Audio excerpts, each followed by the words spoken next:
रजीम असां बरसाति जी जेका पई आहे कुदरती आहे शाम जेका पई आहे उन मंझि माण्हुनि जा ॻोठनि मलहनि जा रोड रस्ता आहिनि। DC साहिबु सजावल, एजाज शाह शिराज़ी सूबाई सलाहकार MN अयाज शाह शिराज़ी साहिबु इहो साइड ॾिसी हलियो, ॻोठ ॿुॾल ॾिसी हलियो।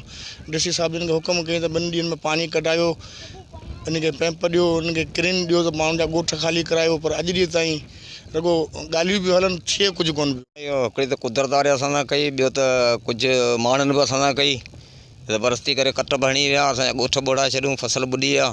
असां 3 रातियूं फीटर बि हलाया, कुझु फसलनि मां पाणी कढियो अथई, पोइ बि असांजा घर अञा સુધી ॿुॾा पिया आहिनि। साईं अयाज शाह एजाज शाह इहे सभु कुझु आया, चयूं त 2 ॾींहंनि में पाणी कढायूं था, मशीनूं ॾियूं था, तव्हांखे पाइप हणाए था ॾियूं था खामनि मंझां। इहो किरास बि हो, पर पाइप अॼु સુધી बि न हणाए ॾिनो आहे। पाणी असांजा ॻोठ ॿुॾा पिया आहिनि, असीं अचण वञण लाइ तकलीफ़ में आहियूं, असीं टांडो ॿारे नथा सघूं। असांजे एतिरो पाणी चेल बुभे, एतिरो पाणी तक़रीबन असांजे घरनि मंझि।